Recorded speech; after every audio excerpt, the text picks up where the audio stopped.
네, 글로벌 인사이드 이 시각 글로벌 시장 움직임 자세하게 살펴봅니다. 우리투자증권 동수원 WMC 서상영 차장입니다. 서 차장님. 네, 안녕하십니까. 예, 우리는 또 하락폭이 깊어지고 있는데요. 아시아 시장 전반적인 분위기는 어떻습니까?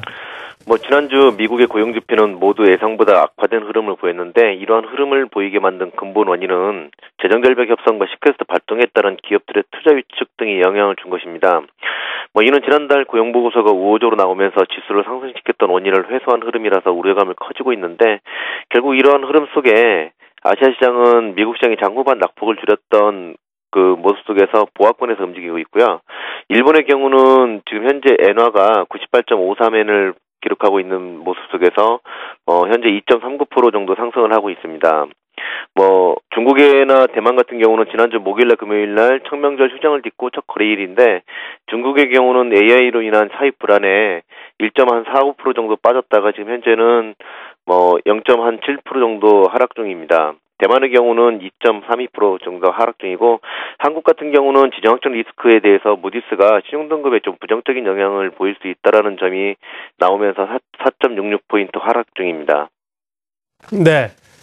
자, 미국 시장은 이제 실적 발표 시즌이 본격적으로 도래한다고 하는데요. 어떤 점들 주목해야 됩니까? 미국 시장이 사상 최고치를 연일 갱신하고 있었는데 이러한 흐름 속에 지표 악화로 시장은 최근 상승에 대한 의구심을 가지게 만들었습니다. 이러한 흐름을 해소시키기 위해서는 어닝 시즌이 좀 좋게 나와야 되는데 지난 4분기 순이익 증가율이 6.3%였고 이번 1분기 예상치도 연초만 해도 4.5%대 증가를 예상했었는데 최근에는 1.6% 증가에 그칠 것으로 판단하고 있어서 이번 어닝 시즌에 대한 부담이 좀 더욱 커질 것으로 여겨지고 있습니다. 이번 주는 당장 이제 오늘 저녁 미국 시장이 끝나고 난 후에 알코아 실적이 발표가 되고요.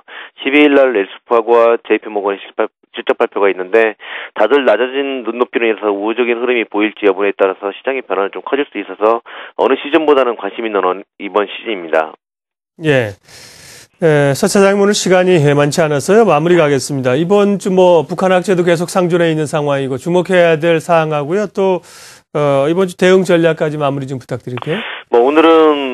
오늘만 좀 살펴본다라면 오늘은 이제 독일의 산업 생산이 발표가 있지만 이보다는 미국 시장에 대한 영향은 작년 마감 후에 발표되는 알코아부터 시작되는 어닝 시즌에 대한 기대감과 부담감이 시장에 영향을 좀 줄 것으로 여겨지고 있습니다. 그리고 우리 시각으로 내일 아침 8시 15분에 있을 버냉키 의장의 발언도 고용지표 악화 이후에 첫 발언이라는 점에서 좀 관심이 있고요. 그 다음에 이제 내일 오전 10시 45분에 최근 이제 AI로 인한 사입 불안이 커져 있는 중국에서 발표되는 CPI가 지난달보다 좀 낮아진 2.5%로 발표될 것으로 여겨지고 있어서 이로 인한 내수 부양에 대한 동안 이제 사입 불안을 잠재우기 위한 노력을 할 것으로 여겨지고 있습니다. 네, 글로벌 인사이드 우리투자증권 동수원 WMC 서상영 차장 함께했습니다. 잘 들었습니다. 네, 감사합니다.